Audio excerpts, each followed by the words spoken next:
nous, Algériens, nous sommes conditionnés à ne pas être libres et avoir le culte de la liberté et de la libération. Vous prenez le régime, il est angoissé, il ne sait pas être libre, il ne sait pas imaginer l'avenir, il imagine le passé, le remake du passé. La France, l'ennemi éternel, donc on refait encore la guerre à la France parce que ça donne du sens.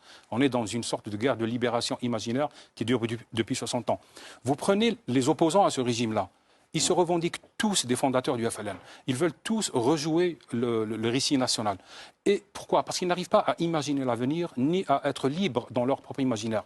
Donc on est dans ça. Et quand vous n'êtes pas éduqué à la liberté, vous n'êtes pas éduqué à la liberté du regard et du commentaire. C'est-à-dire, la première réaction, c'est de dire, celui-là, c'est un Français sous la pluie, ça ne me concerne pas. C'est quelqu'un qui a perdu, qui ne le sait pas, ça ne me concerne pas. Eh bien, au contraire, ça me concerne. C'est toute la complicité de l'histoire algérienne qui a été évacuée par un récit manichéen et qui est là, qui a été capturé par Raymond Depardon et que j'essaie de regarder au-delà de mes conditionnements. C'est ce que je voulais dire, regarder en étant japonais tout en étant algérien.